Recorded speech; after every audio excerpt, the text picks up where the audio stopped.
What's up guys, my name is Zarbral and I welcome you all to my guide to hunting down the infamous Mee Deggi the Punisher.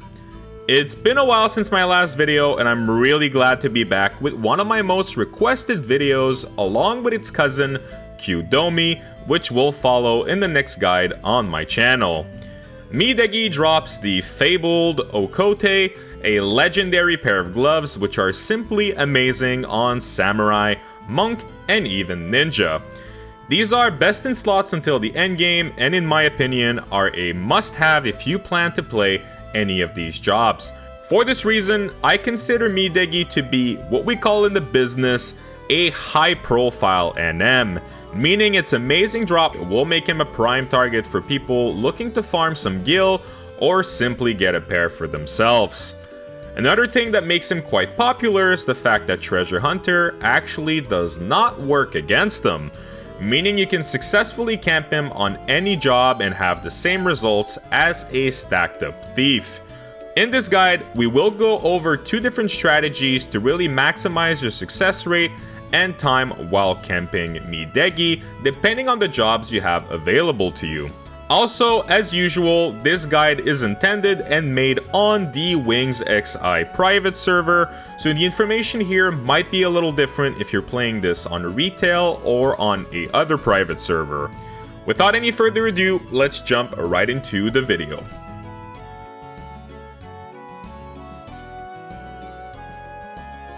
Let's start by covering the basics. Mee Deggi is a level 36 notorious monster located in the north courtyard of Castle Ostroja. The entrance of the courtyard is located at G7 on the first map when you enter the castle. Mee Deggi is a lottery spawn NM, meaning you need to kill certain mobs in order for him to have a chance to spawn. The placeholders in this case are all of the Yagudo drummers and interrogators that are in the room. There are a total of 8 of them spread across the room, 7 around the hill, and 1 that's on top of the hill itself. The repop timer for the NM is 50 minutes, meaning once it's killed, you need to wait at least 50 minutes for him to respawn. I say at least 50 minutes because I've seen him take quite a lot longer. The placeholders have a repop time of 12 minutes. As mentioned in the intro of the video, this is one of the few NMs in the game where the drop rate is not affected by Treasure Hunter whatsoever. The reason for this is because the drops are calculated as a whole, where you have one chance to get one of the 2 possible drops. You have a 95% chance of getting the impact knuckles, and a 5% chance to get those sweet juicy gloves for a total of 100%. Another quick note before I go into the actual strategies, white scan is completely useless here. There are just way too many mobs in the area and you'll be stuck scrolling through pages and pages of mobs and essentially just waste your time. The area itself is quite small, so it's much more efficient to just run around the room while keeping a lookout for good boy Deggi. Now, let's break down the 2 different strategies I came up with in my 90 plus kills on this bird on the server alone. First of all, let's go over what I'll call the classic method. This really just consists in killing all of the placeholders one by one while doing your best to avoid links on the other Yagudos. The oracles are not too bad, but the heralds can be a little bit annoying because they have Utsusumi, so just do your best to fight them one-on-one.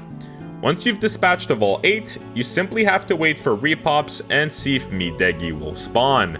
Because of the simplicity of the strategy, you can really do this on any job in the game. I did mention earlier that Treasure Hunter was completely useless on the NM itself, but that's not entirely true for making some gil while you're camping him. A lot of the mobs in the room have quite decent drops, and farming them while you wait for repops is a great way to make sure your trip is worthwhile. You can NPC the gear that drops from the Yagudos from anywhere between 1k to 2.3k each.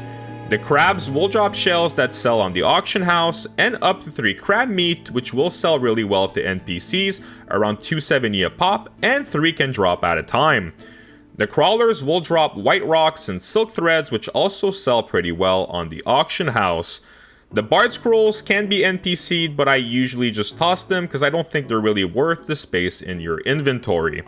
Long story short, you can literally kill everything in the room along with the placeholders and make a good amount of gil on top of getting a chance to get your Okote.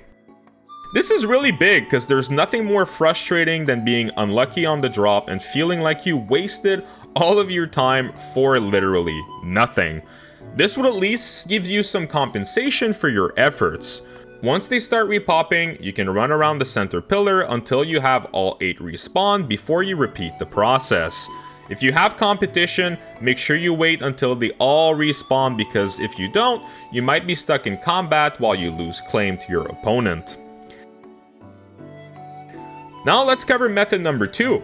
This is what we'll call the AoE method, which will require some form of area of effect spam in order to dispatch the placeholders in one fell swoop. I've personally done this quite a bit on my Black Mage and quite easily, and I have seen some people do it on Red Mage sub Black Mage, and I'm pretty sure Blue Mage and Scholar can probably do the same quite easily. You essentially just want to pull all of the placeholders together into a nice group and use Aga spells to kill them down.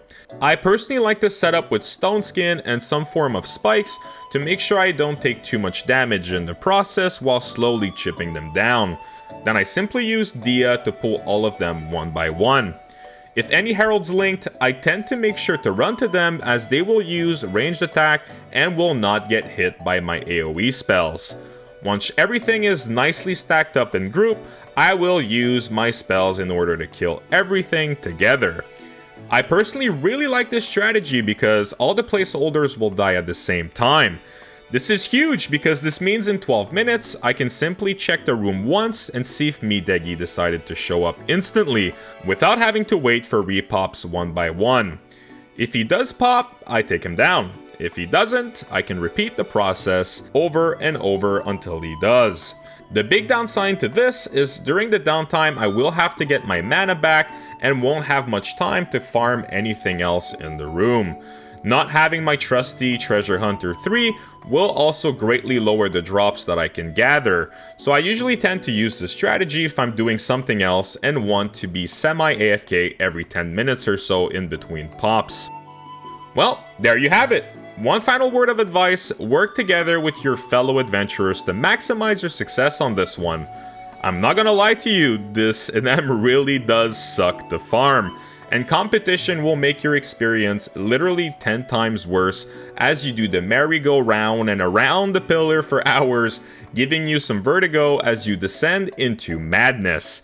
If I see another player camping this, I will usually just move to Q-Domi and ask the player if he or she is aware of the time of death on the other NM. Most players will help you out and sort of share the two camps to make it easier on everyone. You can also do a quick search in the menus before even showing up there to see if anyone's camping it. If you see someone's in the zone and you're not too sure what they're doing, don't be shy to just send them a tell and see what they're up to. If you enjoyed the video, don't forget to give it a thumbs up, share it with your buddies and adventurers, and subscribe to my channel for more Final Fantasy XI content coming very shortly. Thanks a lot for watching, everyone, and have a great rest of your day.